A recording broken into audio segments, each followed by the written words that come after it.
Buenas tardes. Soy la directora de programación de la Casa de América y en nombre de su director general, don Tomás Poveda Ortega, y de todos los que trabajan en ella, les doy la bienvenida a este evento. La presentación de la edición facsímil Vasco Núñez de Balboa, Descubridor del Mar del Sur, editado por el Círculo Científico. Este evento se enmarca en las actividades del Pacífico, del descubrimiento del Pacífico, de los 500 años del Pacífico. Pero antes de explicarles cómo va a desarrollarse el acto, permítanme que dé la bienvenida a nuestros ilustres componentes de la mesa. Al excelentísimo señor embajador de Panamá, al excelentísimo señor embajador de Colombia, al excelentísimo duque de Veragua, al señor don Miguel de la Cuadra Salcedo, al señor don Feliciano Correa, al señor don Enrique Vargas, subdirector de la División de Asuntos Culturales de la Secretaría de la SEGIP, y al Salvador Arriola, secretario para la Cooperación Iberoamericana también de la SEGIP. Y, por supuesto, a los ilustres componentes, bueno, los ilustres asistentes a este acto y a todos ustedes, amigos, amigas, que están viniendo fielmente, ya reconozco a muchos, a estos ciclos, a este ciclo de los 500 años del descubrimiento, de la celebración del descubrimiento del Pacífico. Como les decía, este evento, esta presentación del libro, se enmarca dentro de esos actos paralelos que estamos realizando conjuntamente el Museo Naval y la Casa de América en torno a la exposición titulada precisamente La exploración del Pacífico, 500 años de historia, que tendrá abiertas sus salas, nuestras salas, las salas de la Casa de América, de exposición al público hasta el día 2 de febrero de 2014. Les animo a que la visiten si no lo han hecho ya y les animo también a que sigan este programa que, como digo, ya veo muchísimos seguidores, muchos veteranos ya en estas sesiones, que todavía quedan algunas más, están formadas por unas mesas complementarias, unas mesas de divulgación y también por presentaciones de libros, como es este caso, por cine, por cuentacuentos para niños, por talleres también para niños y como les digo, muchas películas comentadas sobre el tema. Creo que es algo de gran importancia y realmente felicito al Círculo Científico y les agradecemos, además, porque son ellos quienes han configurado esta mesa redonda, les agradecemos por ello esa colaboración y una gran felicitación por la bellísima labor que han llevado a cabo. Más adelante podrán ustedes, al acabar el evento, podrán ustedes comprobar que no estoy mintiendo, porque se va a hacer entrega de unos ejemplares públicamente al embajador de Panamá, al embajador de Colombia y a la Casa de América. Muchísimas gracias al Círculo Científico, al señor Dionisio Redondo y a todos los que han trabajado para llevar a cabo esta grandísima obra de edición que contiene distintos estudios históricos. Algunos de sus autores están aquí sentados, el señor de la Cuadra Salcedo, el señor Feliciano Correa, que no sé si le agrade, si le di la bienvenida, se la doy ahora, si no lo hice, perdóneme, y también el duque de Veragua, por supuesto, el señor Cristóbal Colón, y otros dos más que no están aquí, la señora Carmen Mena, catedrática de Historia de la Universidad de Sevilla, es justo mencionarla, y también a José María Sanz Hermida de la Universidad de Salamanca. Todos ellos han hecho estudios que van a ayudar a esclarecer y a engrandecer uno de los, parafraseando a Cervantes, uno de los más grandes acontecimientos que ha conocido, los que han visto los siglos. No me acuerdo si era exactamente esa la mención, señor Rodríguez Ponga, secretario general del Instituto Cervantes, aquí presente, a quien también saludo, pero creo que era la más alta ocasión, hablaba de la batalla de Lepanto, Cervantes, que conocieron los tiempos, con quien conocido los tiempos, pues una de las más altas ocasiones que han conocido los tiempos, que son son, por supuesto, en la gesta de Núñez de Balboa y que ha abierto tantos caminos, no solamente reales, sino también de todo tipo, que todavía se siguen transitando y que todavía tienen mucho que dar, que hablar y mucho camino que realizar. Muchísimas gracias a todos por estar aquí presentes y muchas gracias a todos ustedes.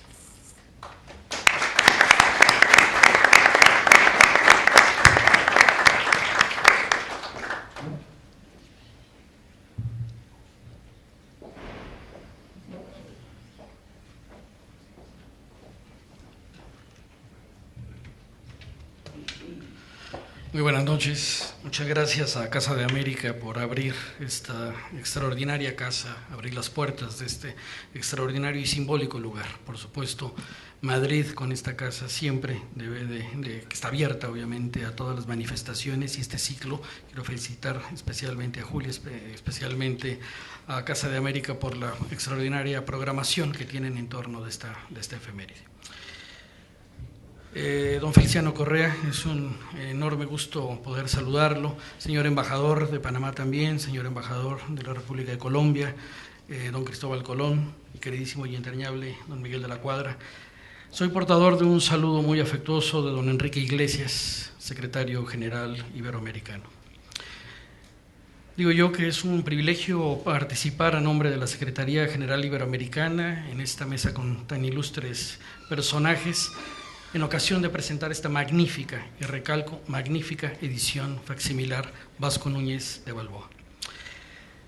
La verdad que cuando este tipo de libros salen a la luz, el conocimiento gana, las bibliotecas se enriquecen y debemos de felicitar a los editores por poner en valor a este personaje, aprovechando por supuesto la efeméride, pero con un trabajo tan cuidadoso, tan detallado y de un nivel de excelencia extraordinario.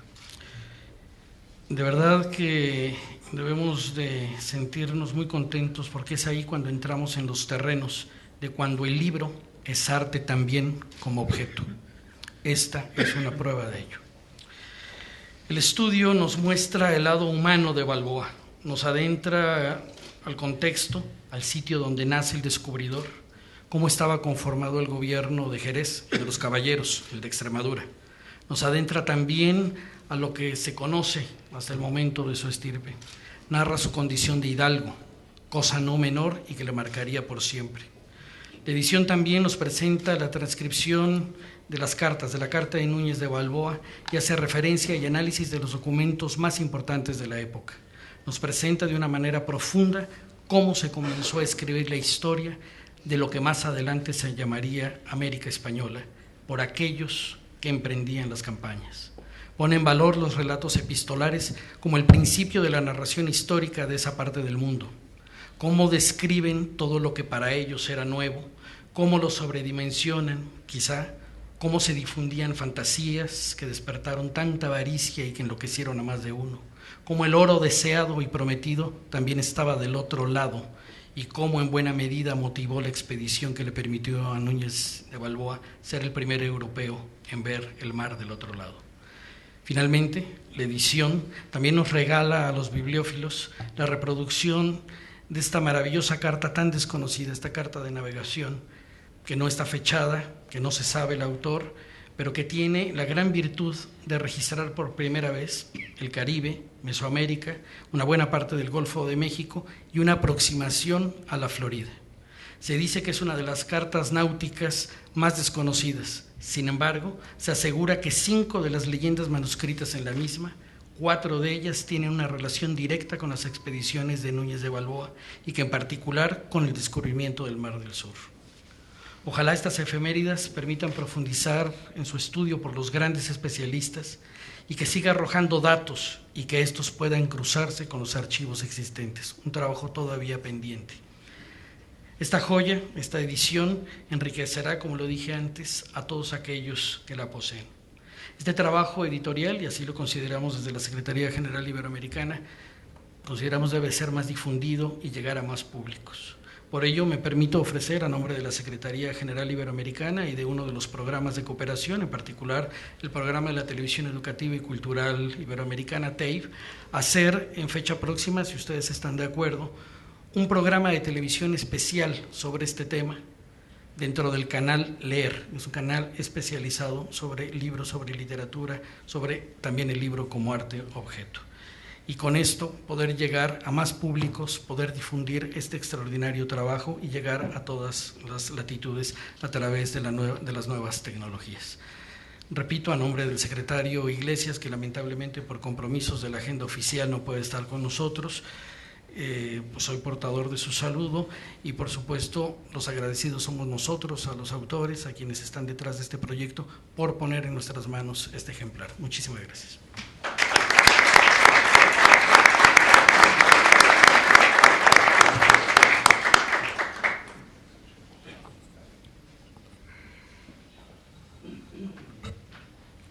Muy buenas noches. Muchas gracias por su asistencia. Muchas gracias a las personas que me han precedido en el uso de la palabra, a Julia Escobar y también a don Enrique Vargas. Y muchas gracias a tantos que veo aquí vinculados a esta inquietud con motivo de la celebración del 5º centenario, 500 años, medio milenio, de aquel hallazgo por un señor que era de tierra adentro, de secano, que se llamó Vasco Núñez de Balboa. Me honro en compartir la mesa con estas ilustres personalidades, todas ellas vinculadas al hecho del Pacífico, por estudio, por ejercicio diplomático, por nacimiento, por herencia, por afición, por entrega. Y miro a todos ellos a la vez porque a cada cual le podríamos colocar estos calificativos. A don Miguel de la Cuadra, un veterano de la acción exploradora, de una personalidad internacionalmente reconocida. A don Cristóbal Colón, de tanto afán por poner en valor, por establecer la jerarquía de todo este proyecto que vinculó a España con esa parte de la América Latina y de la que él es tan buen conocedor y ha sido durante el año y seguirá siendo el próximo día 27 presentando al señor Marqués de Selvalegre, que se encuentra también entre nosotros en la Gran Peña de Madrid, un tema vinculado justamente a esto, hablando también de Vasco Núñez de Balboa. A mi amigo Roberto Eduardo Arango, con el cual he coincidido en otras actividades como embajador y portavoz de la grandeza de ese país hermano que es Panamá. Igualmente a don Fernando Carrillo, aquí a mi lado, de una tierra que también está vinculada a las pisadas y a la peripecia personal y aventurera de Núñez de Balboa.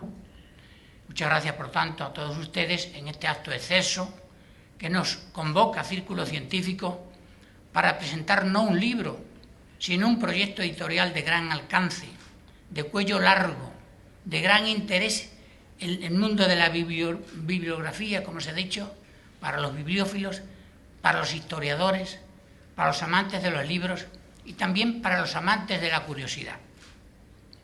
Yo les voy a hacer una breve exposición, todo lo breve que pueda, para ir dando paso después a mis compañeros de mesa, a fin de que ellos enjuicien, desde su peculiar punto de vista, lo que ha significado y significa estos 500 años en un hecho tan trascendental de avistar la mayor masa de agua del globo y lo que ello significó para empujar y abrir la última frontera, el último portillo y vincular a unos pueblos con otros frente a esa separación tradicional que existía.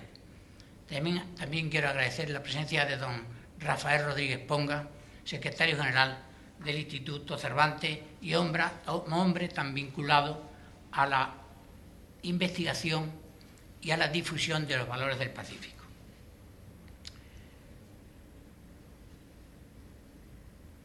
3 aspectos se me ocurren plantear ante ustedes. Con la brevedad, insisto en que tengo que hacerlo.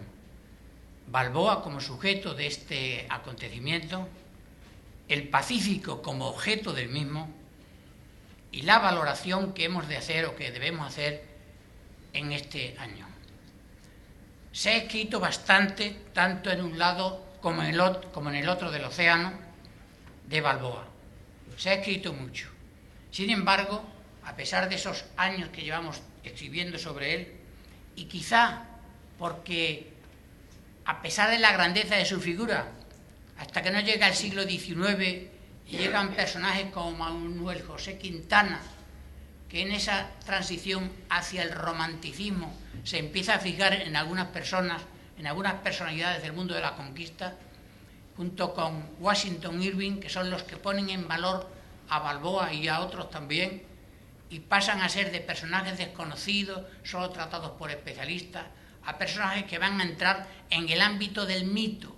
De hecho, a partir de ese momento empieza a surgir la idea de hacer estatuas, de elevarlos a la categoría de ilustres en un lugar destacado.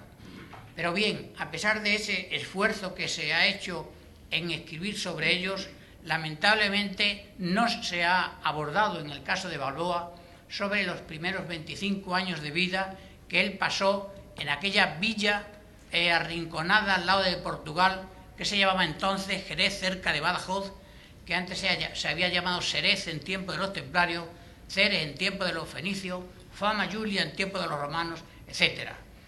Pues bien, lo que nosotros planteamos aquí brevemente es destacar la importancia que para lo que Balboa va a hacer después, y esa sería la tesis que planteo ante ustedes, es el valor que tiene el haber nacido en una villa que tenía un inmenso territorio, que durante el tiempo templario, el gran bailiato de Jerez, la gran encomienda de Jerez, ocupó una extensión semejante a lo que es la provincia de Vizcaya, que bajan los templarios en 1230 con Alfonso XII y empiezan a crear una ciudad, una villa todavía que va a tener la misma población que Badajoz o que Cáceres. Hemos escarbado en los archivos hasta quedarnos un poco ciegos para intentar encontrar documentos sobre el personaje. Incluso nos ha ocurrido como cuando vamos a una ciudad a buscar a alguien y no lo encontramos, le preguntamos a los vecinos, pero bueno, ¿dónde está? ¿Dónde ha ido? Pues hemos indagado un poco en la vecindad de Balboa ante la ausencia de esa información directa y nos vamos a encontrar con algunas revelaciones.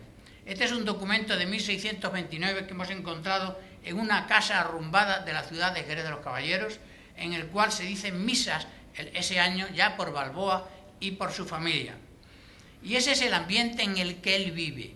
Esta es una cerámica que está expuesta en un proyecto que el embajador Arango asistió a su inauguración y quiere significar el ambiente en que el descubridor del Pacífico se encuentra. Se encuentra con hospitales, como están viendo ahí, con gente caballeros de la Orden de Santiago, con mendigos, con una ciudad llena de gente de distinta condición, y esa condición interclasista, variada, diferente, le va a condicionar para que él no le extrañe cuando llegue al otro mundo, a la otra parte del Pacífico, a las tierras nuevas, no le extrañe encontrarse con gente distinta. Y ese es uno de los valores singulares que va a tener Vasco Núñez de Balboa. Esa es la casa donde él nace. Es una casa humilde situada intramuro en la calle de la Oliva, de una familia modesta. Su padre era hidalgo, su hermano también. Su hermano Gonzalo va a ser escribano en la villa de Jerez. Pero esas son unas familias, por la importancia que tenía entonces, que van a ir bordeando la formación de Balboa, es decir, configurando su personalidad. Los Maraver, los Vega y los Portocarrero. Los Portocarrero es una familia a la que Balboa entra como escudero y está con él durante todo el tiempo hasta que decide embarcarse, hasta que de hecho se embarca el año 1501 con Rodrigo de Bastida. Los portocarreros viven en una casa enfrente de Balboa y los Maraveres están en la misma calle y los Vegas tienen un palacio también enfrente de la iglesia de San Bartolomé, parroquia tempranamente. Jerez tenía 4 parroquias cuando Badajoz solo tenía 3, y que es donde va a ser bautizado Balboa. y va a ser bautizado en esa pila, que también por el apoyo de Panamá se ha restaurado en esa pila bautismal, de una iglesia que empieza en una capilla pequeñita, que es la que ustedes tienen a su derecha, en esa misma iglesia. Bien, hemos intentado dignificar ese testimonio material de la época del siglo XV, que es donde Balboa va a ser cristianizado. Incluso se ha hecho una réplica, que es esa que ustedes ven ahí, una réplica de una pila. Hemos ido a las mismas canteras de donde se hizo la pila del siglo XV. Hemos buscado incluso los gabarros, que quien entienda de cantera sabe que son esos lunares que tienen las piedras. Hemos vaciado un bloque y allí mismo hemos contratado un cantero antiguo, viejo cantero, para que a mano, golpe a golpe, pudiera tallar esa pila y la vaciara. Es la pila que va a estar definitivamente en la iglesia de la Merced, en una de las iglesias más antiguas del continente, justamente en Panamá, donde ya ha sido expuesta en una exposición reciente sobre los cuevas y la identidad de Panamá. Esa es una ermita que está en las afueras y que también conoce Balboa, en esa vocación que tenían nuestros antepasados de hacer la caridad sin riesgo, de no meter a las personas que estaban infectadas dentro de la población que se ve allí al fondo. Y ese sentido de la creencia que tenía Balboa, su sentido de la trascendencia, también le va a vincular por vida en las cartas que escriba después al rey Fernando. El territorio está completamente repartido de ermitas. Ahí hay unas ermitas, la que está a su izquierda es una ermita templaria, Santa María de Brovales, la otra es San Ginés, y algunas son medievales. ¿Por qué esta dispersión de edificios religiosos, de esas espadañas por todo el territorio? Porque tenía que llegar a todos la voz de Dios, y la voz de Dios llegaba con la campana. Hay un libro de Johann Huizinga hablando de ello, diciendo cómo se conocía la campana y cómo la gente sabía de esa voz, cómo era, si llamaba a luto, si llamaba a alegría, si repicaba por alguna razón, por fuego o por otra. Y hasta todos esos territorios llegaba. Y esta es una ciudad que va a ser, por tanto, una ciudad de caballeros, y ese sentido de hidalgo, de respeto. Dice Bartolomé de las Casas de Balboa, luego lo referirá al final, unos elogios tremendos, y le conoció muy de cerca, y las Casas no era alguien que se casara con cualquiera. En ese escudo, que es el escudo de la ciudad, se ve la cruz acolada de la Orden de Santiago, y con un gran protagonismo San Bartolomé, que le parecería mucho a Pedro Gracias Rey, rey de armas de los reyes católicos, colocarle una espada, y entonces le colocó un cuchillo, ¿verdad? Porque una espada parecía mucho en manos de un santo. El poder de la villa fue enorme, tanto en tiempo de la Orden de Santiago como ya anteriormente. Solo le cito el dato que ahí aparece de que se pagaban 2 millones de maravedís a la mesa maestral de la Orden de Santiago, mientras que sitios como Mérida pagaban 900.000, Llerena 400.000, Almendralejo 23.000. Pero un año antes de que nazca Balboa, que era en 1475, el año 1474, en el repartimiento de aljamas de judíos de la corona de Castilla, ya Jerez figura como uno de los sitios más importantes. Todo ello llevará a que el año 1525, a petición de esta nobleza, Carlos V le otorgue el título de ciudad, mientras que otros lugares como Llerena, por ejemplo, en Extremadura, que era cabeza de la Orden de Santiago, no va a tener ese título hasta 200 años después. Parece que las cosas se organizaron para que cuando naciera Balboa aquel sitio estuviese como preparado.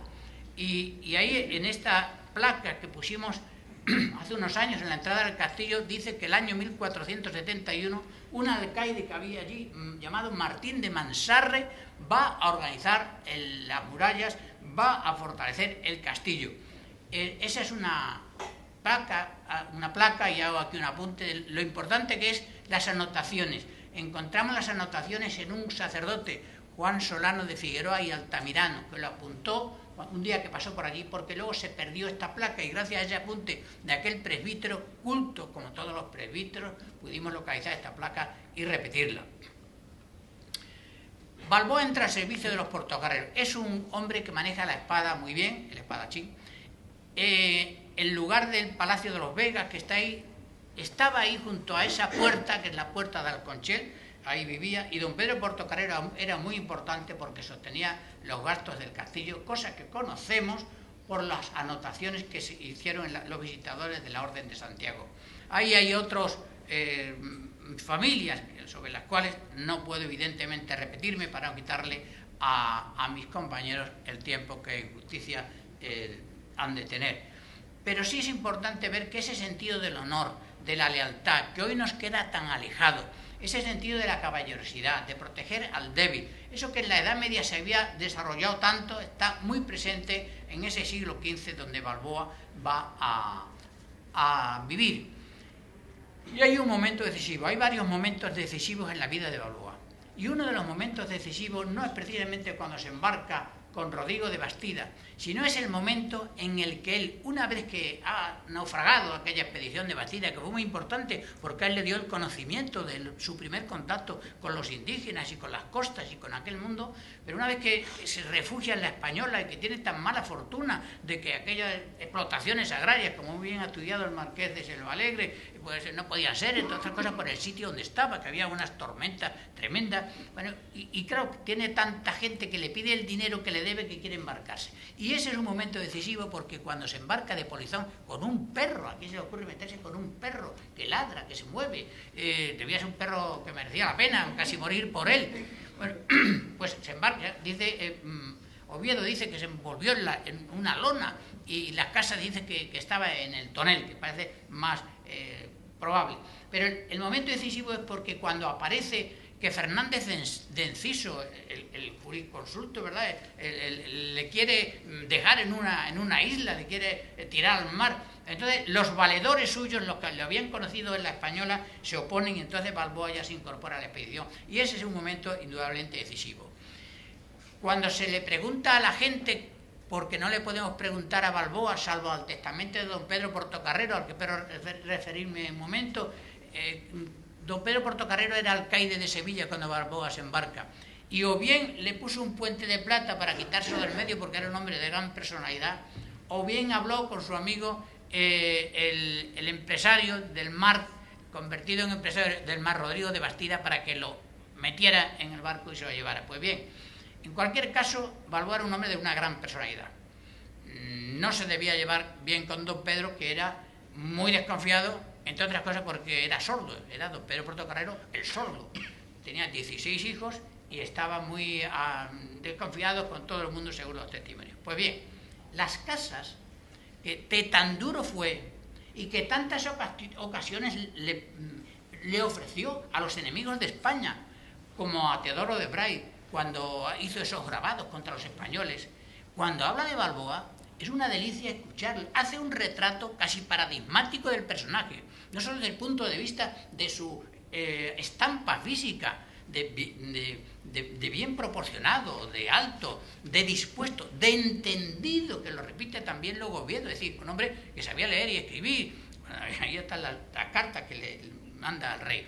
Pues bien, ese testimonio de Balboa de las casas nos parece importante. Y cuando le escribe al rey, y aquí tenemos una carta en el estudio que Dionisio Redondo, como director de la editorial, consideró importante que se incorporara, ahí aparece de verdad parte de la personalidad fuerte de este Balboa, donde no se corta un pelo, que diríamos hoy, para decirle al rey lo que piensa de Pedrarias Dávila y lo que piensa de otros que llegan allí y dicen: no me mande aquí hombres de leche, mándame gente que me ayude a curar a la gente, le viene a decir el rey, y no puedo entenderme más. Es decir, Balboa, el gran salto de él, como del cero al infinito, pasa de esa casa ignorada, y pasa a la inmortalidad del Mar del Sur. Y entonces se abre la puerta. Y no podíamos quedarnos ahí sino un momento más para decir que se abre la puerta, se abre esa frontera y Balboa se asoma al Pacífico en soledad. Eso de decir en soledad parece una frase, pero nadie se ha asomado en soledad a algo tan grande. Cuando Armstrong llega a la Luna, están todas las televisiones del mundo con él viendo las pisadas, aquella pisada tan importante que era un gran paso para la humanidad.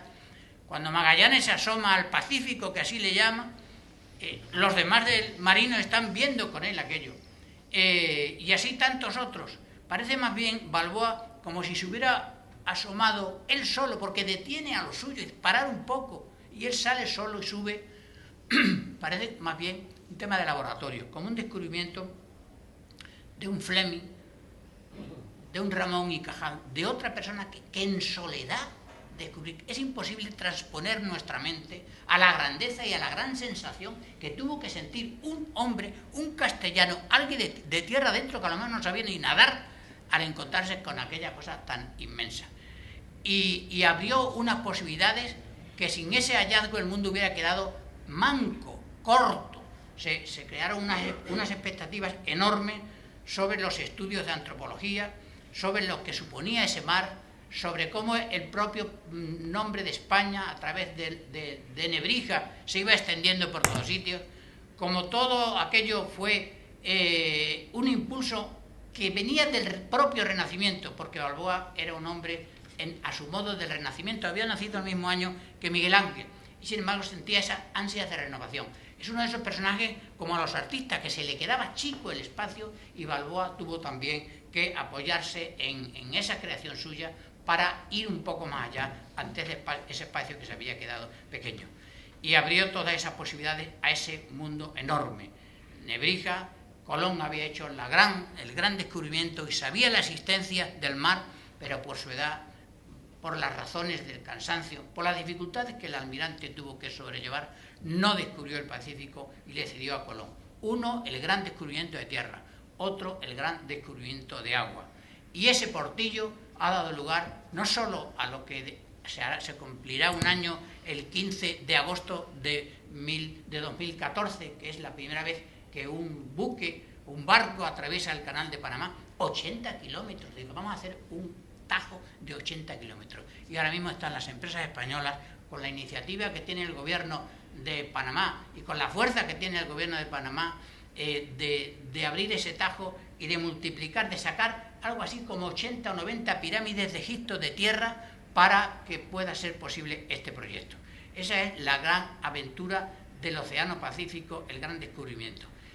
El primer alcalde fue Balboa, del continente. El primero en llegar a acuerdos intercontinentales con los grandes caciques, que era Careta y Comogro.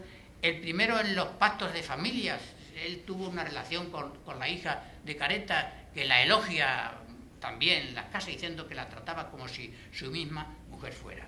Y en ese ambiente de Balboa, yo me honro mucho en que esté a mi lado el embajador de Colombia, porque Colombia no es en absoluto ajena a este acontecimiento. Primero, que es la única nación que da al Caribe y al Pacífico, y por la fuerza que tiene, y porque aquellos territorios, después de la peripecia de Panamá, pues es también parte de la tierra que unificó España en aquellos momentos y que luego, por el curso natural de la historia, ha ido evolucionando.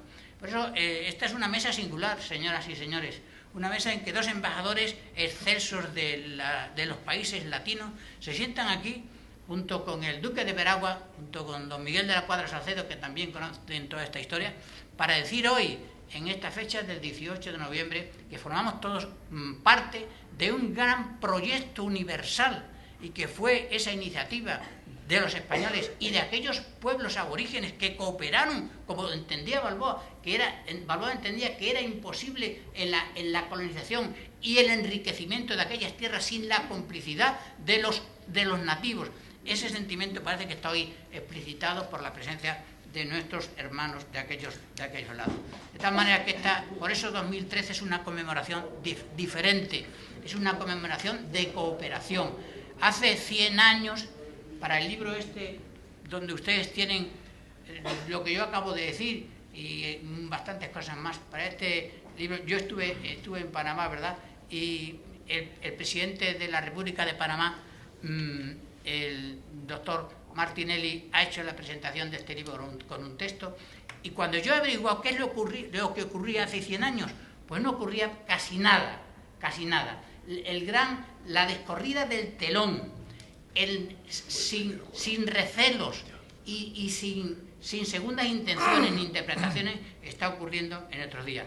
Por eso yo creo que tenemos que felicitarnos de haber sido partícipes de este acontecimiento, agradecer a esta Casa de América, no podía tener mejor nombre para que celebráramos estas consideraciones. Por tanto, le agradezco a todos su presencia y también disculparnos porque la premura de tiempo hace que no podamos ser más explícitos. Muchas gracias.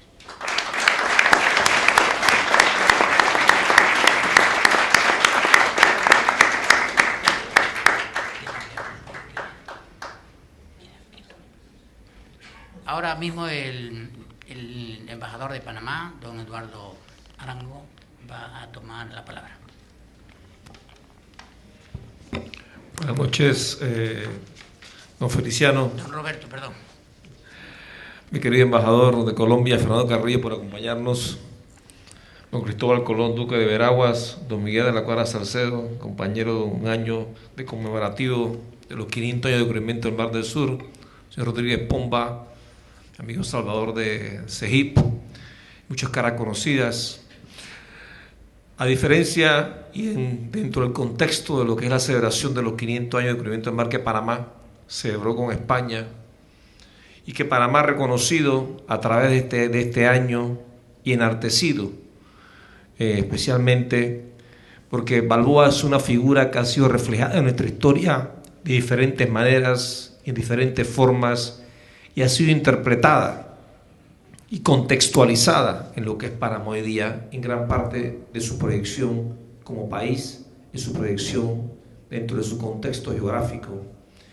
Y quisiera aprovechar este momento para conceptualizar principalmente lo que es el pensamiento de Balboa y lo que Balboa significó en ese momento dado, un poco alejado del tema de la parte historiográfica que manejan obviamente los aquí presentes con mayor habilidad, pero sí dentro del contexto de un pensamiento universal, fuera de lo que eran los hombres del conocimiento de alto medievo y esa transición que hace. Balboa, dentro de tu contexto, era un emprendedor, un hombre que se atrevía, un hombre que se atrevió y escuchó el movimiento, el descubrimiento de nuevas tierras y decía, yo tengo que estar allá, yo tengo que salir de mi contexto. Es una ambición, cruza el mar Atlántico, llega a nuestras tierras, y una vez ubicado en nuestras tierras, llega un flujo de información, un flujo de interrelación, especialmente con los indios cuevas que habitaban esa zona, y llega a conceptualizar la decisión de que al otro lado, donde se había llegado el Atlántico, existía un mar, una masa de agua que ofertaba riquezas, ofertaba nuevos descubrimientos y nuevas posibilidades. El descubrimiento y el avistamiento del Mar del Sur dentro del contexto de nuestra formación como nación es una proyección hacia una internacionalización, una mundialización y lo más importante, una globalización. Importante porque abre el conocimiento y expande el conocimiento geográfico conocido por el mundo occidental, especialmente por el mundo español, de lo que es la dimensión del planeta. Abre el conocimiento de lo que son las oportunidades de encontrar nuevas culturas y de la existencia de esas culturas fuera de la visión conceptualizada de lo que era el mundo en ese momento.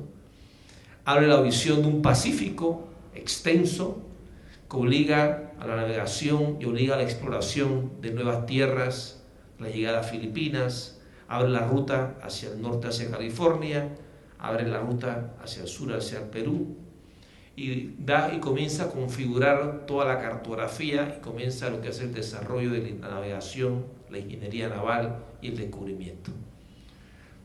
Nosotros a Balboa lo tenemos en nuestra moneda, lo tenemos bien ubicado frente viendo al Pacífico, en nuestra principal avenida, porque Panamá mira al Pacífico. Y lo tenemos conceptualizado y lo hemos venido celebrando este año con España en conjunto de la posición de Balboa, no dentro del contexto histórico de que era un hombre militar, de que los métodos visualmente de entendimiento, de acercamiento no fueron los mejores desde el punto de vista de lo que es el movimiento indigenista, pero sí desde el punto de vista de cuál fue la América que descubrió España en ese momento. ¿Cuál fue la América que llegó a conocer España en ese momento? ¿Y cuáles eran los visitantes y los habitantes de esa América en ese momento? Como dijo mi antecesor, es un concepto de globalización. Panamá hoy día y aquella ruta que descubrió y que sirvió para descubrir y definir el nuevo mundo fue posteriormente, hace 100 años, la definitoria de definir un nuevo canal, una nueva ruta interoceánica. Y es lo que Panamá sigue apostando para el próximo año, celebrar sus 100 años como ruta del canal. La proyección de globalización, la proyección de acortar rutas es lo que entendemos hoy como logística. Si hoy día hablamos de que este año y este milenio es el milenio del centenario del conocimiento, con la expansión de toda la tecnología existente, aquel 500 años fue realmente un salto olímpico en el conocimiento de lo que era la globalización y lo que era la dimensión de este planeta y lo que era la importancia transversal en todas las ramas del conocimiento, lo que significó el descubrimiento de nuevas culturas, nuevas rutas y nuevas oportunidades. Felicito al Círculo Científico, a mi amigo Miguel de la Cuara, que nos acompañó con esos excelentes estudiantes en la gira a Panamá, Cristóbal Colón de Veragua, que participe en eso. Yo creo que nuestro hermano país Colombia, pues tenemos excelentes relaciones y compartimos parte de esta gran historia, y cual fuimos parte de un momento dado de la historia. Yo pienso que debemos seguir continuando. Es una excelente versión. Nuestro presidente, que hace el prólogo importante de este video, acepta de que es una realidad y que la historia tiene su validez y que la historia se repite en espiral, como decía uno de mis profesores. Es imperdonable decir, y no quiero abusar de su tiempo, de que Balboa sí cambió y que Balboa fue lo que hoy es un innovador, un impulsador y un hombre que generó el cambio y el conocimiento. Hoy en ese momento lo sacó de donde estaba escondido, en sus aulas, en la iglesia, en la corona, y fue más allá y lo llevó a atreverse a seguir adelante. Y ese a seguir adelante es lo que esperamos que el mundo siga en ese rumbo. Muchas gracias.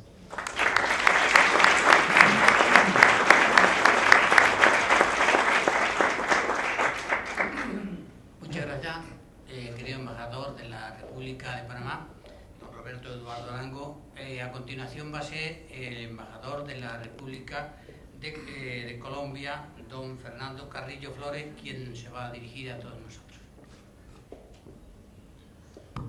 Muchas gracias, excelentísimo embajador don Roberto Eduardo Arango, embajador de la República de Panamá, don Dionisio Redondo, director del Círculo Científico, don Feliciano Correa, don Cristóbal Colón, duque de Veragua, don Miguel de la Cuadra Salcedo, un gran amigo de Iberoamérica y conocedor como el que más de nuestra historia, gestor de la Ruta Quetzal además, doña Julia Escobar, directora de Programación Cultural de Casa de América, Enrique Vargas, subdirector de Asuntos Culturales de la CEGIF, Salvador Arriola, señor secretario general del Instituto Cervantes. Realmente hacer una disquisición erudita sobre un tema donde están precisamente los eruditos en la mesa, pues sobra, más cuando además el señor embajador de Panamá ha hecho de manera tan precisa, concisa y maciza una descripción exacta de la dimensión histórica de Vasco Núñez de Balboa.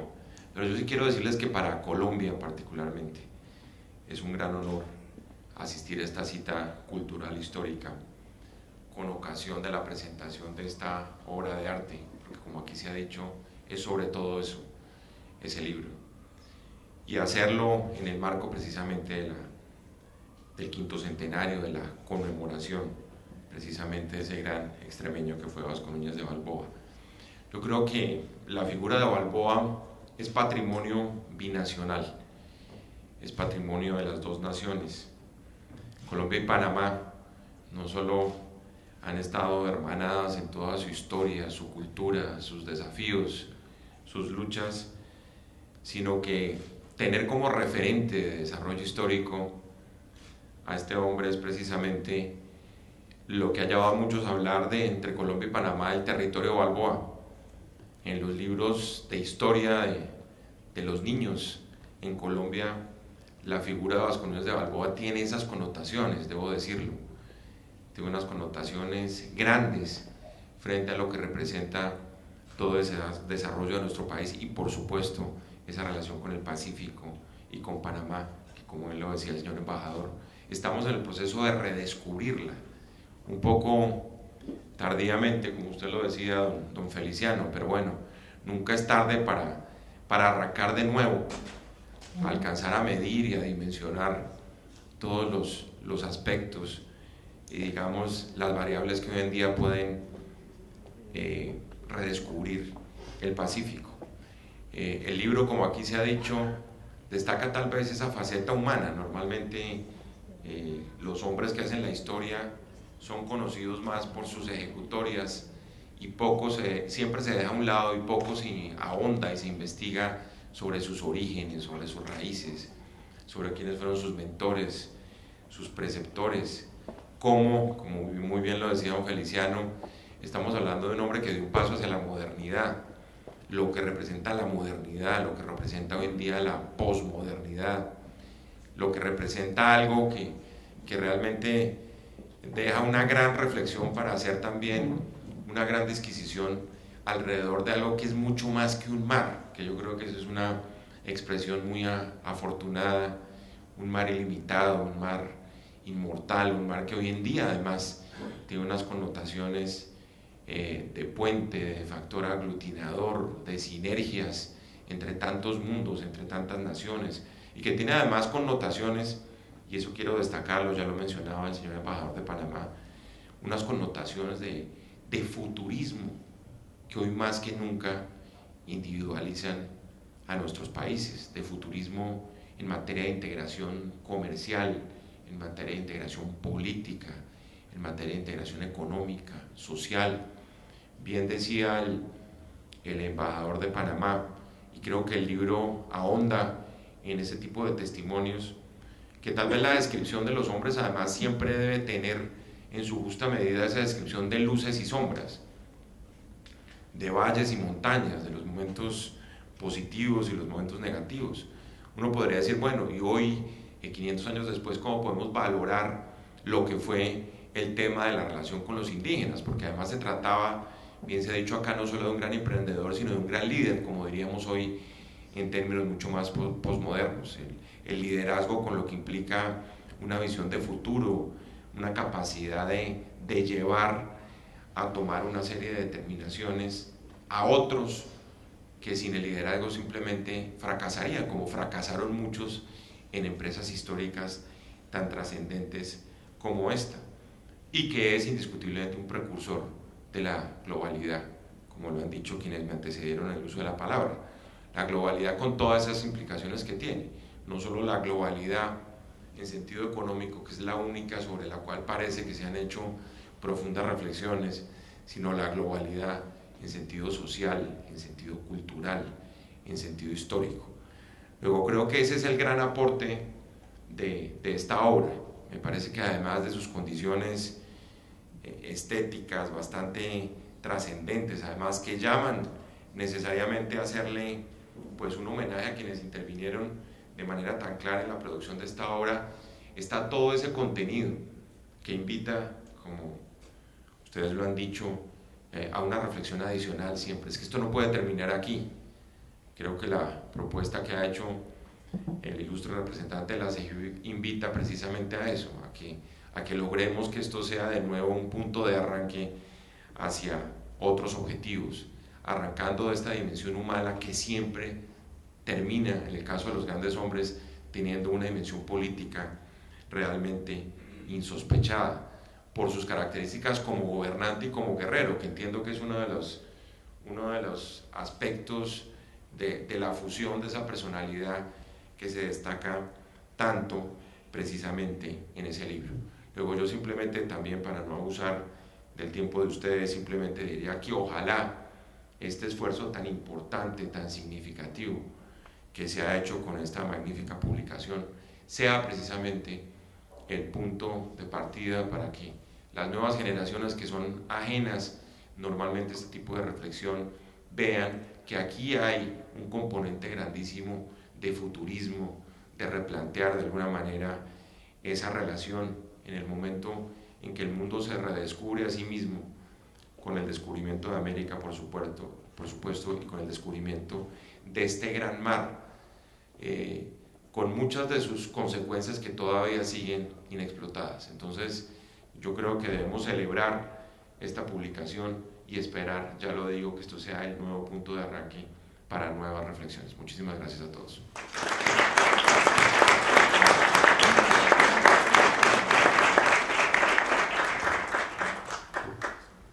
muchas gracias y muy oportunas las reflexiones que nos ha hecho, sobre todo tomando esas referencias de futuro.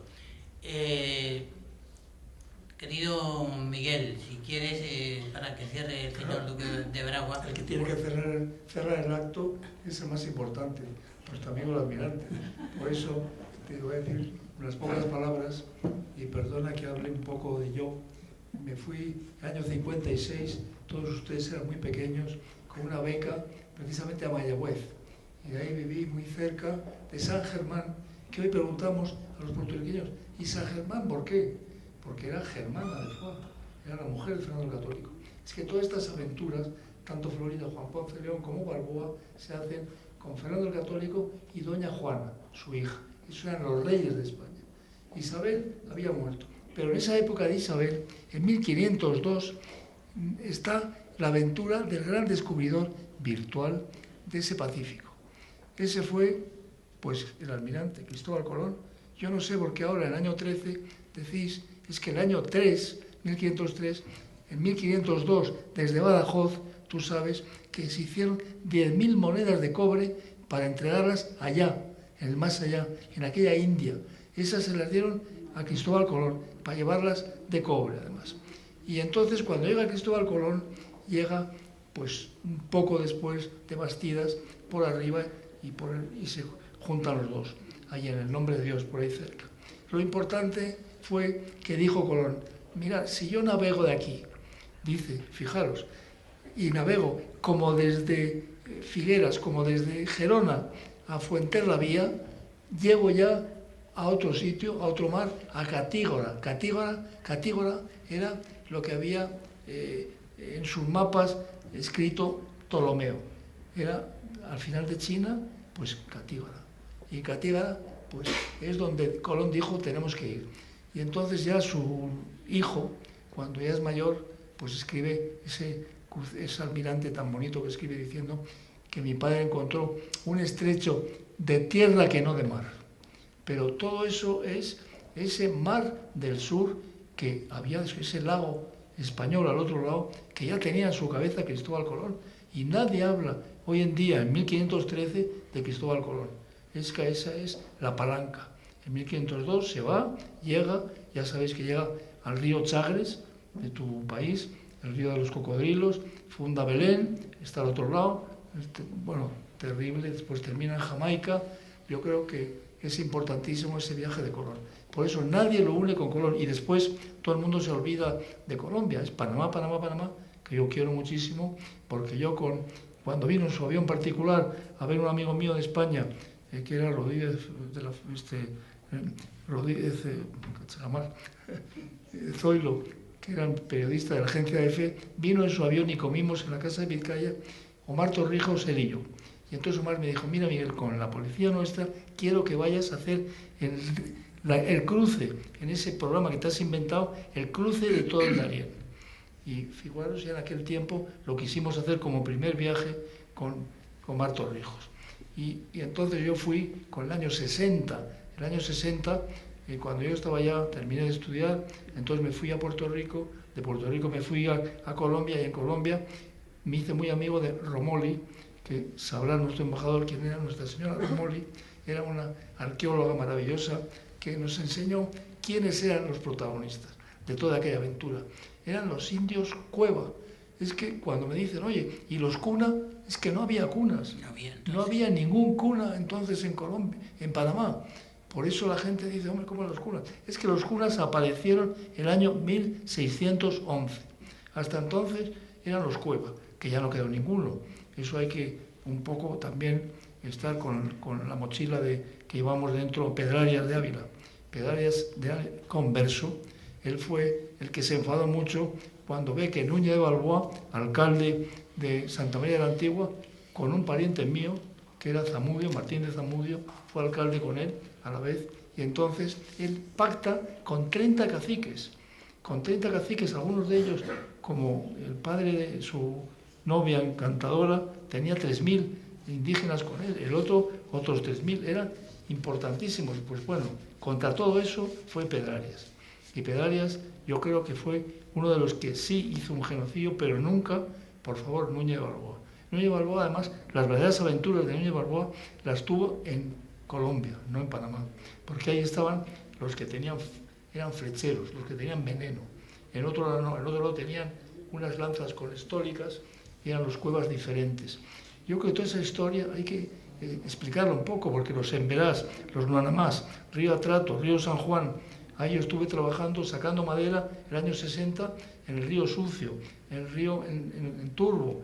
Y entonces desde ahí entendí, y cuando fui por Panamá, entendí que en ese Darién, que no sabemos que nuestro embajador de Panamá ha sido director de, no has hablado, debías decir, del Darién, tú has estado en ese Parque Nacional del Darién, tú eres el director, ¿o no? Sí, fui de todos los parques, pues estuve en Darién. Pero estuviste en el Darién sobre todo. Sí. Bueno, entonces cuando yo voy a Vietnam y veo y les pregunto, ahí en la guerra, cuando estaba yo, igual con un comando de 10 personas, con sus metralletas y tal, pero ¿dónde te has entrenado? Pues se andaba muy bien por la jungla. Y dijo, nos hemos entrenado todos en Panamá.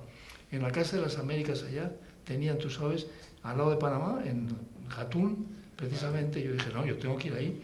Entonces estuve viendo dónde se entrenaron, dónde se había entrenado, ¿quién?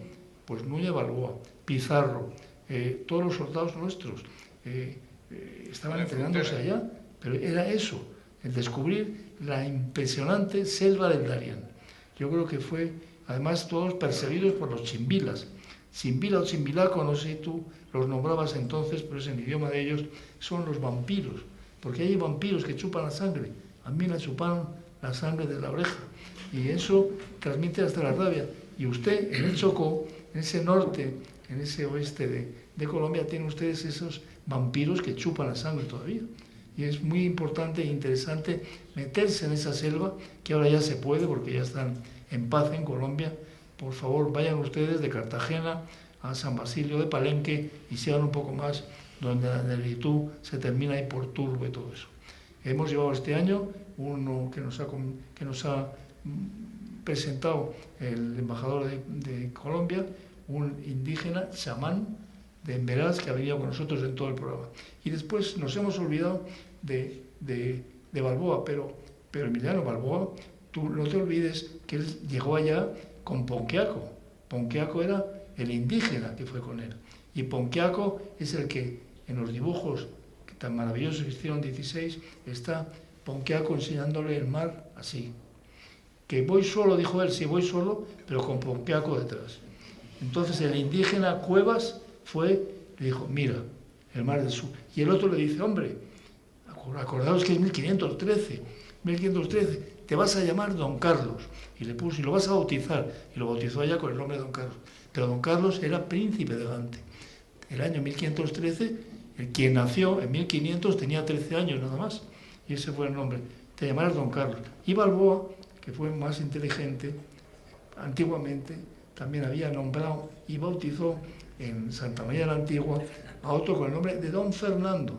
Tú te vas a llamar Don Fernando, en 1510, que fue nuestro amigo Balboa. Don Fernando, un indígena, jefe, cacique, y el otro Don Carlos.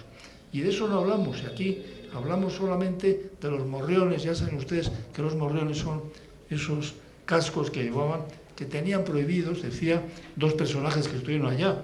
Uno sin estar, pero se lo contaban todo muy bien, lo escribía muy bien, que era Pedro Martín de Anglería.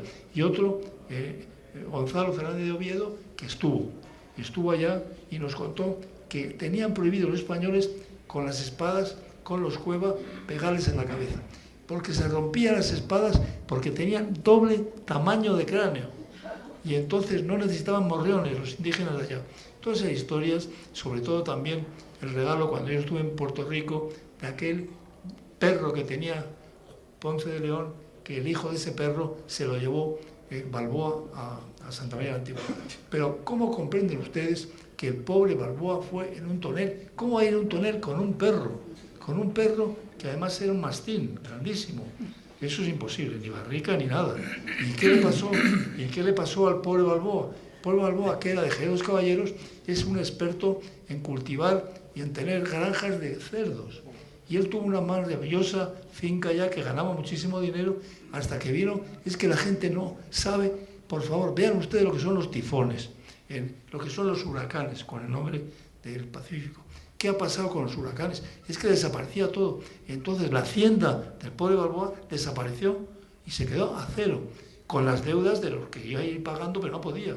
Y por eso lo ven como un truán que se va en un barril. No, no, señor. Era un millonario, maravilloso agricultor y cuidador de cerdos, porque los hacía muy bien, porque era precisamente del país del corcho y de los cerdos, que era Badajoz, y entonces pues él fue, por cómo las gracias que había aprendido, como nos dice Emiliano, con el señor de Moguer, pues él fue un gran señor que lo vemos en la carta, que por favor me gustaría, ¿podrías un momentito, Emiliano, coger esa carta que tenemos ahí, enseñarle la carta y el primer dibujo que hace de su mano? Déjamelo, perdona. Aquí tenemos la carta de Balboa. Esta es la carta que está en el Archivo de Indias y que nuestro querido amigo Dionisio la ha buscado allá y ha puesto, y en este, que no ven ustedes, aquí se la voy a pasar, ahí, con la mano de él, está dibujada la peregrina, esa maravillosa perla que fue primero al gorro de Felipe III, lo tiene en su gorro, pintado por Velázquez, después a la mujer de Carlos V, la gran peregrina, la tenía aquí. Después han ido hasta que vinieron los franceses con Carlos IV y la robaron y se la llevaron. Y esa peregrina empezó a venderse y la compró Richard Barton y se la regaló a Elizabeth Taylor. Y el caniche de Elizabeth Taylor casi se la come. Y esto es una historia, por favor, miren ustedes esto, pero vean este, donde está el tamaño y el dibujo, pásenlo por ahí, de la peregrina. Y quiero agradecer aquí que tenemos, y no hemos hecho caso, al que fue el virrey del Pacífico, el señor Rafael Rodríguez Ponga. ¿Dónde está usted? Ponga, ¿se ha ido ya? Se nos ha ido, bueno, que es el presidente el secretario general Cervantes, pero él ha sido en las Islas Marianas el que mejor conocía el Pacífico. Y tenemos también a alguien del Ministerio de Asuntos Exteriores, por favor, Rafael Gárgolas, pero di hola, que gracias a él se ha restaurado una maravillosa estatua hecha por el Comendador, que fue un premio nacional de escultura, que está al lado del Museo de América y que no ha ido nadie, que estaba destrozado. Y él, con el Ministerio de Asuntos Exteriores, ha logrado algo dificilísimo en un año de crisis: rehacerlo, limpiarlo y poner la placa. Vayan ustedes al lado del Museo de América y verán la única estatua importante en el mundo que hay de Vasco Nuño y de Balboa. Creo que eso es muy importante, y dar las gracias a Exteriores, y dar las gracias al SEGIP, y dar las gracias a alguien que quiero que lea un poco las notas que he puesto en este libro, que hay alguien del SACIR aquí. Bueno, SACIR, tú sabes que tú estás en la presa de atún, tú estás haciendo un canal más. Entonces, ahí me gustaría que hablaras con Eric Berman. Eric Berman es un americano que ha escrito un libro sobre Pedro Navarro Arzac, nieto de un alcalde de San Sebastián. Pedro Navarro es el hijo del que pudo ser y no quiso, y le tiró a Fernando el Católico el título de Conde de Oliveto. Si alguno de ustedes va por Navarra, ahí está todavía la calle del Conde de Oliveto. Pues el Conde de Oliveto no quiere y se va con Francisco I, después vuelve con Carlos V. Es el inventor de las minas personales, y él es el que va a Argel con sus minas, y es el que le dieron ese título. Por eso, el Conde de Oliveto, que hoy lo lleva el Duque de Pastrana, el hijo de Pepe Mayalte. Pero es muy importante que ese libro de Pedro Navarro, que se va a Cuba, se hace amigo de Edison, se va después, en 1800 al final, a Nueva York, y crea un documento que, como tú has hecho con tu Balboa, yo he ido buscando los documentos hasta que llegué a casa de mi amigo Gómez de Acebo. Donde padre Gómez de Acebo vimos las patentes. Y en 1890 y tantos escribió a su padre diciendo: querido Gómez Acebo, quiero que me registres la patente de este cemento que llamo Portland, que lo hizo en Nueva York. Y entonces Roosevelt cogió 5 millones de barriles de Portland para hacer la presa de atún. Está hecho con un invento de un español, de un Pedro Navarro que era del Roncal. Y ese libro me gustaría que SACIR lo editara. Yo le presentaré a nuestro amigo el americano, Eric Berman, para hacerlo en inglés. Que sepan en Estados Unidos que ese Gatún está hecho con el cemento español. Y es la aventura que ahora marca, pues, y nada más, y me callo, porque si no me dicen que me calle, pues sigo hablando. Gracias. El corredor del Pacífico, por favor, hermano. Bueno, Miguel, muchas gracias. No, se hizo con ese cemento porque no se conocía el cemento Balboa, que ahora sí existe. Existe una marca de cemento del grupo industrial Alfonso Gallardo que se llama Cemento Balboa. En cuanto, claro, sería un desafecto pensar que nos hemos olvidado de Colón cuando, siendo en esta sala el único descendiente que está, que es don Cristóbal. No, lo que pasa es que hoy tocaba Vasco Núñez. Y además, en el tema de los cuevas, que tú muy bien has señalado, ya sabes que el título de la gran exposición que se ha hecho en Panamá es Balboa, los cuevas y los orígenes de la identidad. En cuanto a esa soledad, que es una soledad que la hemos aprendido, y tú también lo mencionas muy bien en tu libro, que das toda la relación, es de Andrés de Valderrábano, el gran escribano de San Martín, que fue aquel hombre que llevó de la mano Balboa, que era realmente su notario, que fue levantando acta de todo aquello. Y que le corta la cabeza. Pues. Claro, pero sobre todo en el tema de le corta la cabeza con él, es uno, Jesucristo murió con 2 y Balboa murió con 4, tendría su importancia, ¿verdad? Pero sobre todo porque yo creo que Cristóbal Colón, el gran almirante, el patriarca de los descubrimientos, está en la memoria universal y por tanto de todo el mundo, ¿no? Y que algunas veces nos permitimos, bajo esa imagen del gran acontecimiento de la historia de la humanidad, que fue el descubrimiento de América, pues tocar estos otros personajes, como ahora en el caso de Vasco Núñez Balboa, que a mí lo que, y ya doy paso a don Cristóbal Colón, que yo creo que en Balboa, y tú lo has dicho también, no nos debemos de cansar de repetir la singularidad del descubrimiento. En todos estos libros, yo los he leído todos los que han aparecido ahí y algunos más, se suele hacer tabla rasa y decir generalidades de los descubridores. Cada uno tiene sus peculiaridades, sus características, y Balboa es un tío de una pieza tremenda, quizá porque fue un hidalgo que tuvo una larga escuela de formación y que de los 44 años que vivió, 25 se los pasó como escudero al servicio de una familia de calidad en aquella ciudad heroica que era la villa de Jerez. Y hoy toca hablar de ese, pero sin embargo siempre lo hacemos bajo ese gran palio, que es el gran descubrimiento. Así que con motivo de esto vamos a ceder y toma ya la palabra don Cristóbal Colón, al cual le agradecemos también naturalmente su generosidad a lo largo de todo este año, que han intervenido en tantas cosas, y su presencia esta noche. Bueno, yo quiero agradecer a todos los que han tomado la palabra antes que yo. En primer lugar, a la Casa América, que nos ha recibido aquí también y tan amigablemente, a Julia Escobar, que ha hecho la presentación de este acto, a don Enrique Vargas, de la División Cultural de la Secretaría General Iberoamericana, a don Fernando Carrillo, el embajador de la República de Colombia, a don Roberto Eduardo Arango, del embajador de la República de Panamá, a nuestro querido Feliciano Correa, que es un doctor en historia muy especial porque es el cronista de la ciudad de Jerez de los Caballeros y un gran conocedor del personaje de Balboa, a don Miguel de la Cuadra Salcedo, aquí presente, que me honro con su amistad desde hace muchos años porque yo la acompañé también en uno de aquellos periplos, aunque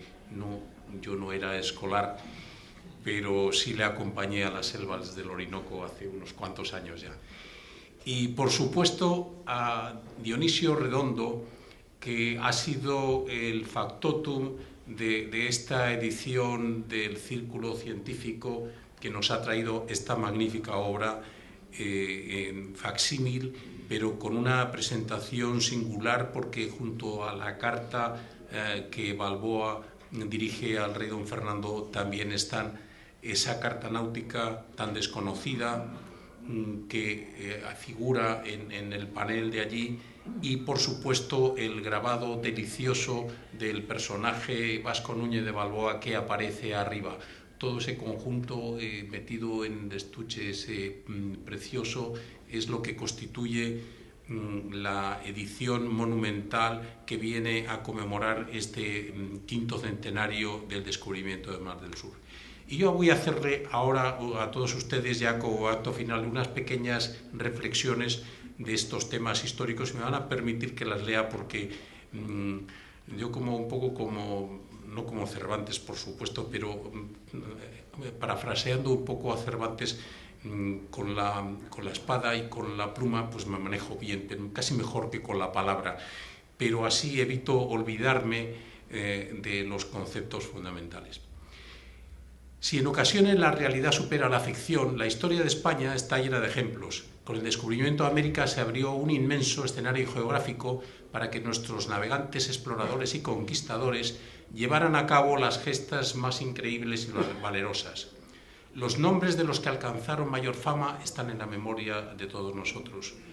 En la España actual, que vive a golpe de celebraciones conmemorativas de gestas heroicas, este año 2013 nos trae el recuerdo de Vasco Núñez de Balboa, un extremeño de nacimiento, aunque de gloria universal por su hazaña del descubrimiento del Mar del Sur. La gesta de Balboa tuvo su origen en la emulación de la gesta colombina. La famosísima carta de Cristóbal Colón anunciando el descubrimiento del Nuevo Mundo es, según el historiador Carlos Sanz, el documento impreso más importante de la historia de la humanidad. Fue publicado en español, latín, alemán, italiano, llevando a todos los países europeos la noticia de la existencia de unas nuevas tierras allende el océano.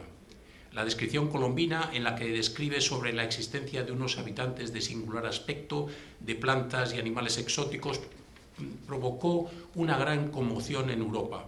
Las gentes pudieron leer noticias sobre el oro, las perlas y las riquezas halladas en abundancia, y aquello traía a la memoria de las gentes el relato de los viajes de Marco Polo en su famosa obra Il Milione.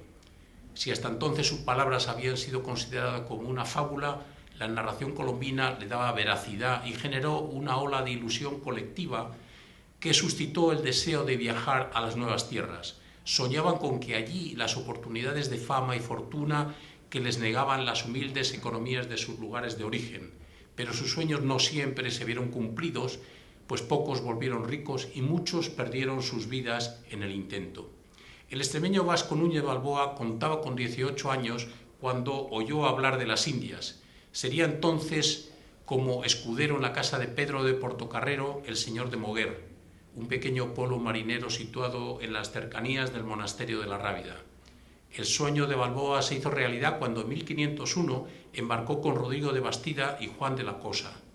El viaje marcaría el rumbo de su existencia, pues las carabelas, después de cruzar el océano, arribaron a la costa de Paria, allí donde se desemboca el río Orinoco y descubierta por Colón en su tercer viaje, y donde estuvimos este señor y yo.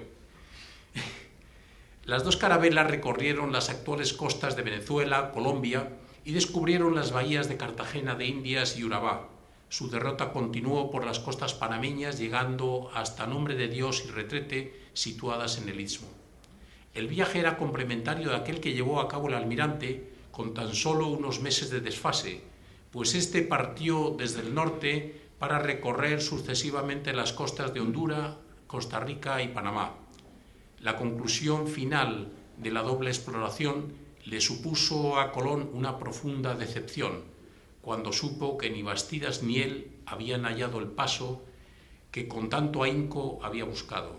Al no hallarlo, determinó que el conjunto era el extremo suroriental de Asia, la catígara de que hablaba nuestro amigo Miguel hace un rato, o el Quersoneso áureo de Marco Polo. En fin, estamos hablando de la península de Malaca, como hoy la conocemos en el extremo de Asia. Pero aunque no encontró el anhelado paso que le llevara a las Islas de las Especies, el almirante fue plenamente consciente, por información de los indígenas, de que frente a ellos discurría un istmo estrecho, con mar al otro lado, y tan solo a breves jornadas de marcha. pero ese reto era excesivo para que él pudiera llevarla a cabo con los achaques de sus muchos años e iba a quedar pendiente para que fuera superado por alguien dotado de la energía que da la juventud. La inextricable selva de aquellas costas americanas constituía un paraíso a la vista de los españoles, pero encerraba serios peligros para el extraño que no sabía moverse en medio de ellas.